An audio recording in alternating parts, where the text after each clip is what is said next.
It's time for this week's episode of Brandon Sports Talk, featuring in-depth interviews from those who are trending in the world of athletics. And now, here's the host of Brandon Sports Talk, Brandon Pate.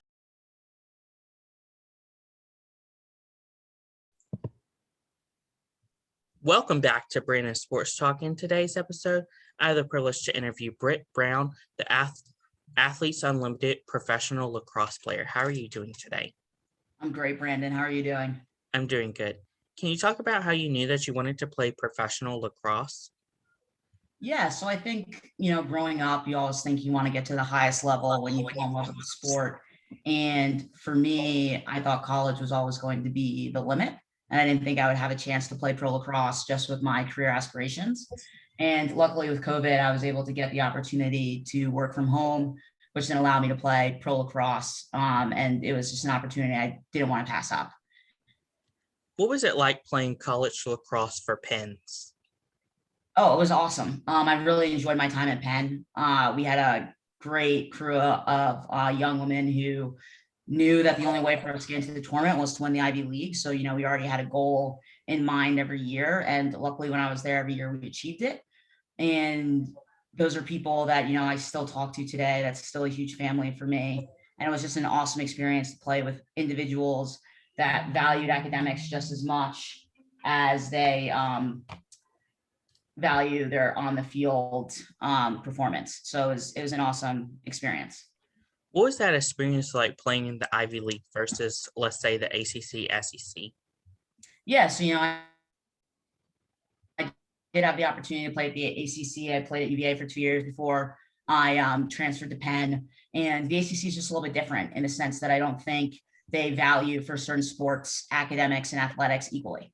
And so for me, going to Penn, knowing that my coaches value those both equally and understand that we want to excel in both avenues was awesome to have that support from our coaches, where I felt like I didn't get that support when I was at UVA. What was your experience like at UVA and what was it like at Penn? So at UVA, I think athletics was awesome. The facilities were great. I will say that Penn has done an unbelievable job in fundraising to enhance their facilities. And when I was there, we had Penn Park, obviously, which was huge, as well as the bubble for when it got really cold. And they continue to enhance all of their facilities, including their nutrition program, which we've seen enormous amount of donor support from alums, former players, former families, etc. But I will say that at UVA, athletics is a large prowess right of that university, and it's a large part of culture. Where I would say at Penn, athletics is not necessarily seen as like, oh, wow, you're a student athlete. That's so cool. Like, I want to get to know you. At Penn, it's like, wow, you're crazy for also going to this school, trying to excel in the classroom, and then also trying to excel in the field. So I think athletes are seen a little bit differently at an Ivy League school than they are at an ACC school, but I wouldn't change either of those experiences. I learned a lot from both of them. What was it like putting on both of the college jerseys for the first time? It's always a special moment. You always get a little bit nervous, or at least for me as a goalie, I'm always a little bit nervous before any game. But when you put on the uniform for the first time, it definitely, you think back, at least I do, all of the work that's gone into getting there, all the people that have helped me get there, my entire support system. And, you walk onto the field, not playing for yourself, but playing for your teammates and playing for everyone that helps you get there. And so I think that first moment when you put on the jersey, or the last moment, it could be to put on a jersey when you get into the NCAA tournament. Those are really special moments that you hold on forever. What was that feeling like whenever you got the call from Athletes Unlimited to play with them? That was like a surreal moment for me. At first I really wanted to say yes right away, but I also knew I had other life obligations, right? I trade mortgages, and it's a really high intense, fast paced job. So to be able to figure out if I could do that living 5 weeks in the DC area, playing lacrosse, was definitely an obstacle. But at the end of the day, I knew it was a once in a lifetime opportunity that I needed to take advantage of, that I knew looking back down the line, I would regret if I didn't. Of course, can you talk about the balance between, of course, you said you work for a mortgage company and you're a professional lacrosse player. What is that balance like for you? The balance is a little wild, I will admit. I don't think I would necessarily even call it a balance. It's a constant go-go machine. It does seem like you're going 120 miles per hour at all times.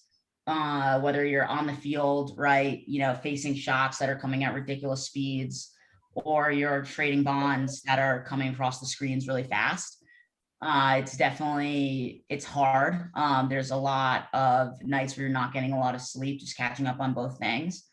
But I will say that I was very fortunate enough to have teammates throughout the entire 5 weeks that were super supportive for me, that helped me out, whether it was helping me walk my dog or grabbing me lunch. So, I mean, at the end of the day, I made it work, but it definitely was not easy.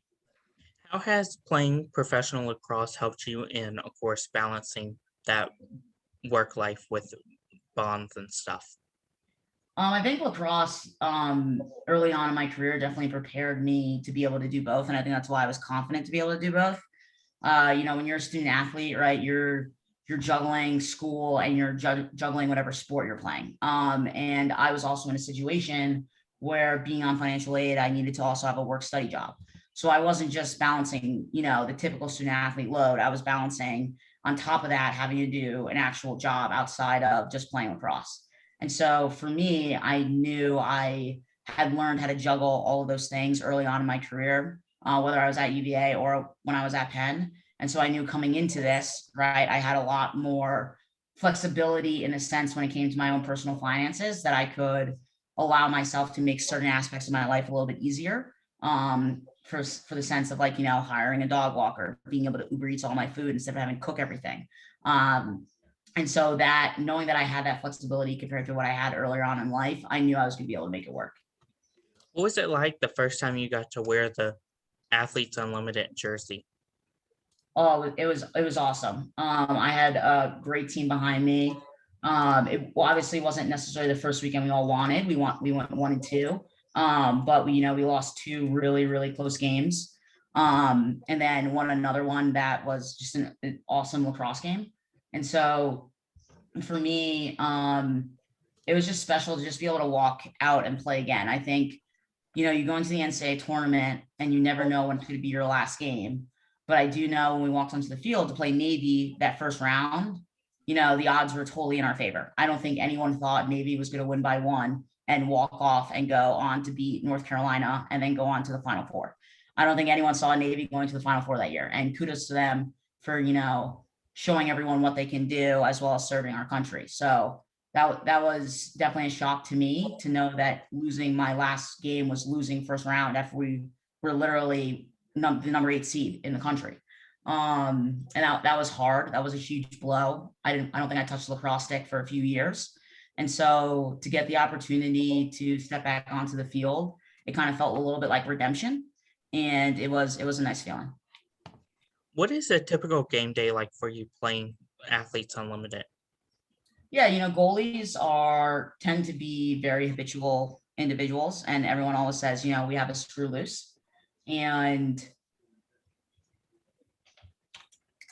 I would say that every game day I kind of do the same thing. I wake up in the morning, I normally eat the same meal, walk the dog, listen to the same playlist, get to the locker room, make sure my stick is all taped up nice and well, ready to go, get all my equipment going, get dressed for the game, jam out with the rest of the team. And then, we walk onto the field, and every goalie has their routine, right? Every goalie normally has a way they warm up, a place they stand. Like, for example, I play with certain goalies that when everyone's warming up, they got to be in the same spot every single time.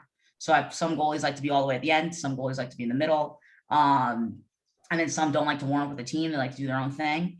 Every goalie's different. And I think what just puts us together is we all have our things. And then I like to get to the field and I place my stick in the same spot. I get in the goal. I walk the goal. I do the same thing every single game day. And I think as a goalie, right, a lot of what we do is so mental, especially once you get to being a pro athlete. It's really not about the physical game or your positioning or, your form or, how you punch your hands to the ball. It really comes down to, how do you bounce back mentally when a ball goes in that you really thought you should have had that save? Or like, how do you look at your teammates and own up to a huge mistake that could have led to a game momentum swing? And like, how do you bounce back from that and not allow yourself to get into this mental hole of, like, I can't save anything, I'm not seeing the ball, et cetera, all that negative talk that just takes you out of a game. And so I think for me, doing all of those things leading up to game day gives me the confidence to know that, like, I am who I am. These are the things that I know are my strengths. These are the things that I know are my weaknesses. This is the defense that I know we're going to play today. And that allows me then to sort of get over those humps when, maybe they score 3 in a row and it's like, okay, I got to bounce back. Of course, with Athletes Unlimited, where you switch teams every game, of course, do you switch teams, or is goalies like kind of like the leader who stays on one particular team for the whole season?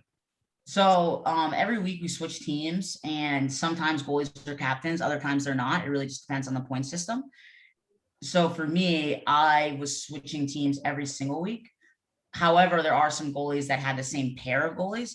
So for example, I played with Kaylee Waters for 2 weeks in a row. I played with Britt Reed for 2 weeks in a row. I played with Angie for 1 week. But then, I never got the opportunity to play with Amber, Mira, or Haley. So I think it really just depends on how the draft goes. And I also think it depends on like who wants to play with each other, right? Like I do think that me and Kaylee playing 2 weeks in a row and me and Britt playing 2 weeks in a row together, a lot of it is due to the fact too that we wanted to play with each other. We had played with each other 1 week before, and we wanted to go back to that because we felt we had a great dynamic. And so, that is all discussed in the draft room, and which I think makes the league very interesting. What is it like to know that each week you could get drafted to a different team? For some people, it's hard, right? Like as a field player, if you're a defender, a midfielder, or an attacker, right? You're looking at the leaderboard, who's the number one midfielder based off of the points, all the way down to the last one.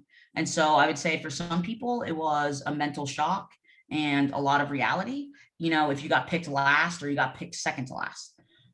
For me, I didn't really look at it that way. I didn't see the draft as something that should cause me any sort of stress or anxiety, because at the end of the day, every team needs 2 goalies. And at the end of the day, you never know when someone's going to be off and you need to be on. And so for me, going into the draft, I was way more concerned about who am I playing with and not about when I'm getting drafted. Because at the end of the day, everyone's going to be on a team. So, and also too, we don't have a lot of subs. So in reality, everyone's going to play unless you're really, really not playing well that day. So for me, it was really important that I was playing with women that I knew I got along with and that I knew were great teammates, and that I wanted to be a part of that team and I wanted to play with them. So that was the biggest thing for me going into the draft. Who are some people that you look up to in the league and in lacrosse in general?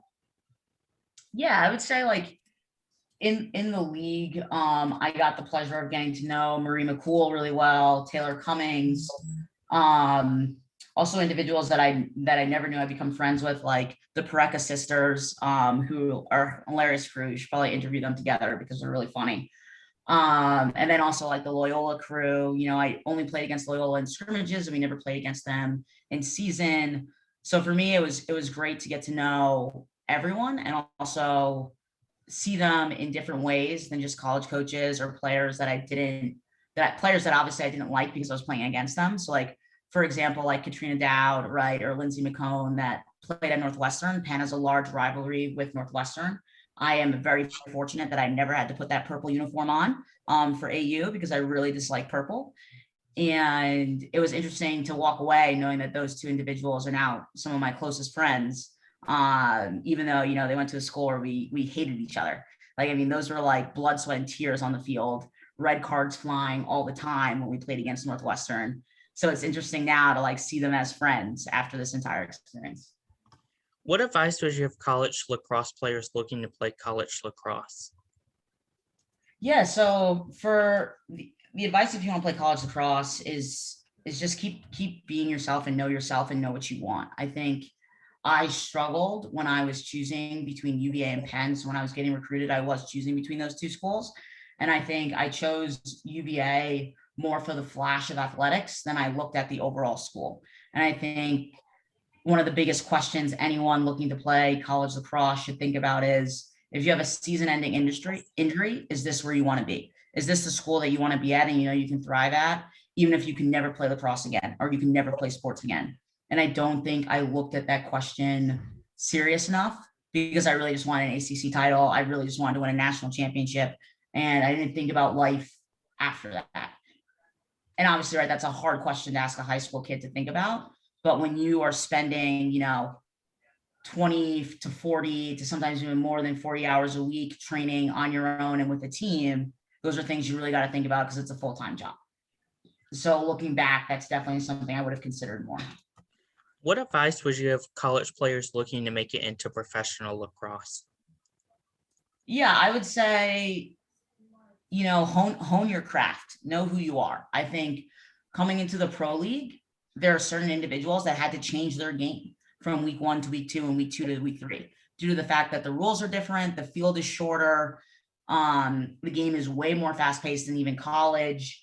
And so I think understanding your skills and how they would work within this pro format is really important. So I would say watch a lot of games, figure out who has a similar style to you, and be ready to adjust.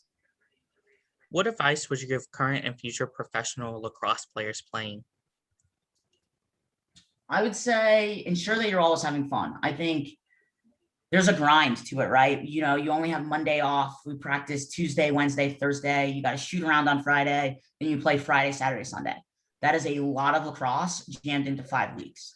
And so if you can't find moments within a shooting drill or moments within man down or man up drills, or you can't find moments within the game, even if, you go on a 3-point swing against yourself, if you can't find moments to laugh and smile and have fun, it's going to be a really, really daunting experience. And I think all of my teams, especially the last 3 teams I played on, and the last team I actually had the most fun on. And it wasn't even because we went 3-0. Anyone that watched those games, 2 out of the 3 games, there were points where we were down by 3 or 4 goals and we lost multiple quarters back to back. And I think for us to respond and come out with wins throughout the entire weekend was a huge testament to us not allowing the momentum to swing, but a huge testament to the fact that every time we came into the huddle, we said, let's have some fun. Let's ensure that we're always having fun and remember how grateful we are just to be able to step onto this field in front of a lot of fans. And I think if you keep that mentality throughout the 5 weeks, then you're going to be A-okay no matter the wins and the losses. That's wonderful advice. Where can my listeners find you at on social media? Yeah, so I have my Instagram. It's Brownies101. I use Instagram the most. I don't have Twitter. So I would say the best place to find me would be on Instagram. Thank you again, Brittany Brownie, for your interview, and best of luck in your future in the Athletes Unlimited Pro Lacrosse. Thanks, Brandon. You can find Brandon Sports Talk on Facebook at Brandon Sports Talk, Instagram at Brandon Sports Talk, Twitter at Talk_Brandon, and you can find me on YouTube at Brandon Sports Talk. Don't forget to like, comment, and subscribe. Thank you again, Brittany, for your interview, and best of luck in your future. Thanks, Brandon. Have a great rest of your day. You've been watching Brandon Sports Talk. Please feel free to like, share, and subscribe to Brandon Sports Talk on social media and on YouTube.